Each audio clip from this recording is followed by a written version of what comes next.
What's up, everybody? It's your boy Tone 202 coming at you one more again. And I'm going to talk about something that's very dear to me, which is the Bible. I'm going to speculate on the Bible itself and what exactly is the Bible. Now, we understand the Bible as being pretty much a roadmap, a way to live, a way to eat, a way to find a mate, a way to gain our finances and to spend them, a way to treat our neighbor, a way to treat our family, and a way to die in order for us to make our way into the heavenly gates.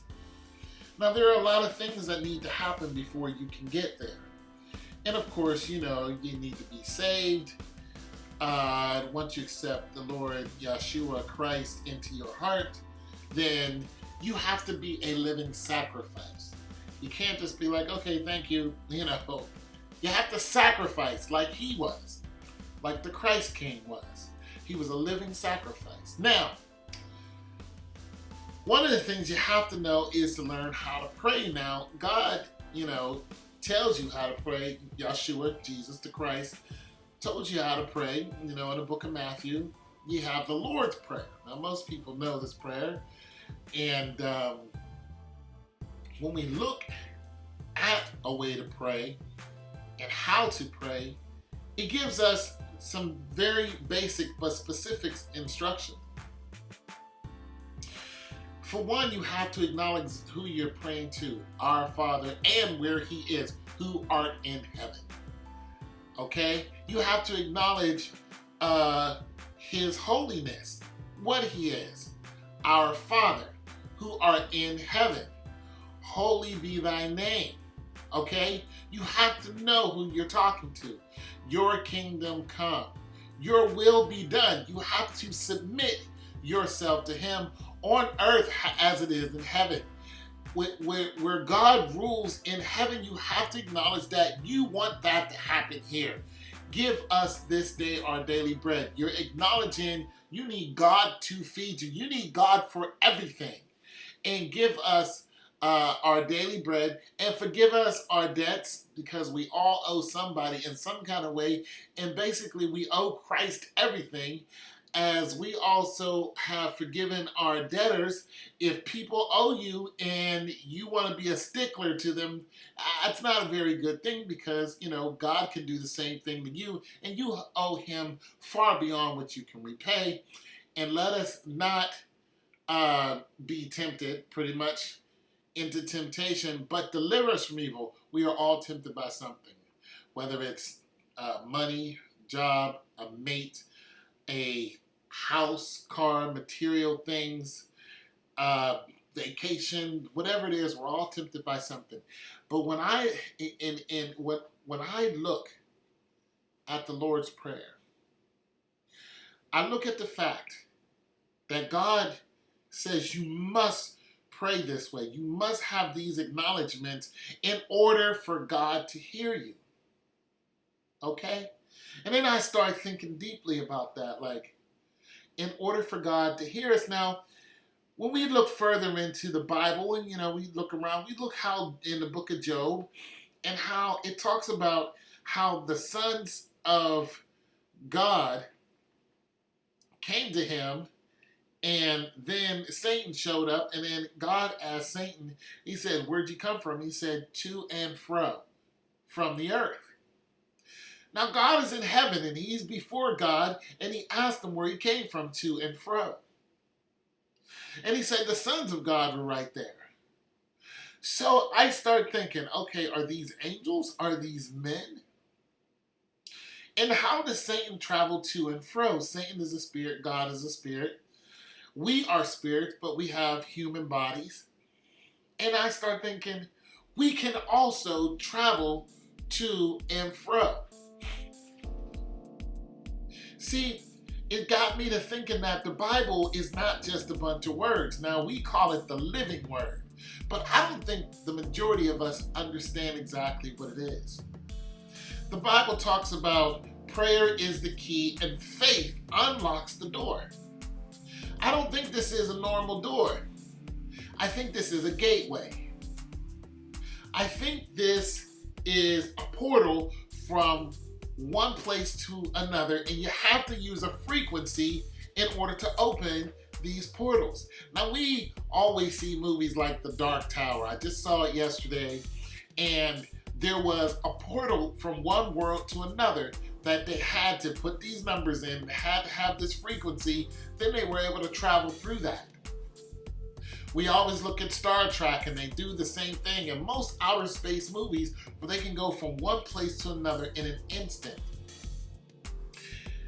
We think that this is far-fetched, but I don't think it is. I think we do it every day. We just don't know that we're doing it. I think we're doing it in our sleep, actually. But nonetheless, when you pray, I think the frequency of your voice is being used to open a portal from one place to another. When Jesus prayed for the 5,000 people who were sitting on the beach, and they were all hungry, he prayed to God in the open in front of everybody for food.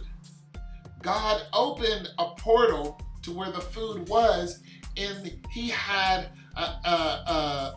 countless amounts of fish and bread and whatever that he desired to feed the people, and then he had 12 full baskets left over. There was enough to feed everyone. I don't think God made these fish up and then gave them to him. I think he opened a portal. He spoke the words, something like the Lord's Prayer. He acknowledged God. He told God that he needed him. And then he told God exactly what he needed. And God opened up a portal from one place to another, and the fish and everything he needed came through. I myself have been to different planets I've dreamed of, and I've been to heaven, I've been to hell. I've talked to beings that are nowhere near human. And I know I'm not crazy because a lot of people have done the same thing. I've done all this traveling and, I'm in my room, in my home, in my bed. Wake up and I know I've been somewhere else. I know it. I know I've been there. And then I look at the people's stories and look at other people's stories. I'm like, these people have been to the same place that I have. So, what I'm concluding is, the Lord's Prayer is a frequency. I was talking to somebody and they said, the reason why God doesn't answer us is because he can't hear us. We're not on God's frequency. I've made plenty of videos talking about this, but now I'm starting to think about, the more information I get on NASA, and the reason NASA now has job openings for pretty much galactic police, it's because now it's getting real to all of us. I think that heaven is about to reveal itself. I've even had somebody online talking to me saying that their spouse saw the sky open up and there was water. There was an ocean of water above us. We've never been to the moon. We've never been to Mars. However, we can travel to different solar systems by using the Bible, by using the frequency. When this person's spouse saw the ocean above, they ran in their house to get a camera, came back out, and God closed the window that they saw and told this person that not everybody is supposed to see this. In other words, for one, they were wide awake, it was broad daylight, they saw it, and other people could have saw the same thing. It wasn't a vision. It wasn't like Ezekiel saw a vision. They saw this right in front of their eyes. And other people probably saw it too. People, the Bible is more than just a living word. The Bible is a way to travel from one place to another. Of course, you have to be careful. You have to know what you're doing. But the words themselves equal numbers. Now, I'm not a gematria person, and that's not where I'm going. But just like you need launch codes to get from here to wherever we are at in space, you need to know exactly what you're saying in order to go from one place to another, or you could end up somewhere and not come back. And if you don't know how to get from one place to another, you can call on somebody who does, which is usually God's helpers, the angelic host, and or the Holy Ghost.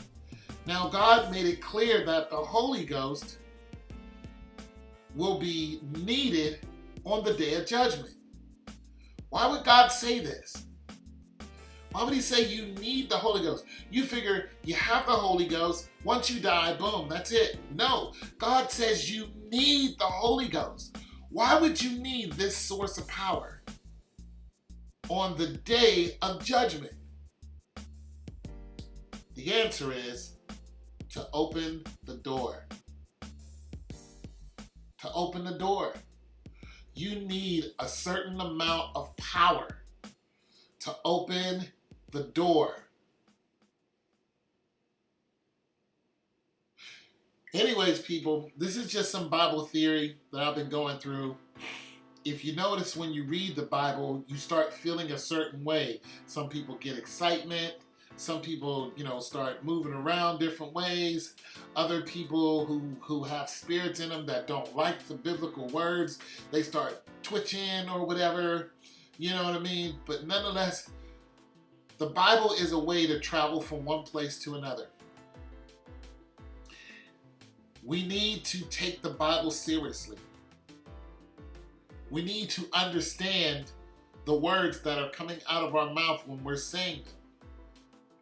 Because the Bible is the launch codes. The Spirit is the vehicle.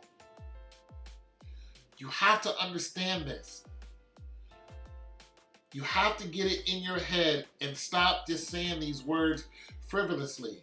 Going to church and listening to somebody talking about paying tithes or, making up funny stories and not really realizing that what they have in their hand and the words they are saying are being launched all over the universe.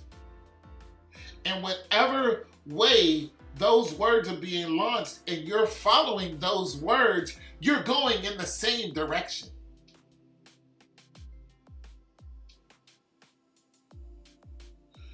The Bible's a way to travel from one universe to the other. Just like the sons of man, just like Satan did, just like a bunch of other biblical characters have done. The angels have stood beside man here on earth. They travel from one place to another. And oftentimes, those angels have to fight to get from one kingdom to another. There's more than one heaven, there's 3 of them. It says, I saw the heavens open up, which means it's plural. If you want to see heaven, and I have seen it, it's more beautiful and radiant than you can ever imagine. And the feeling of comfort there is unexplainable, but it's obtainable. You want to see God, you can. You have to use the frequency of the Bible. You can see him. It's your boy Tone 202.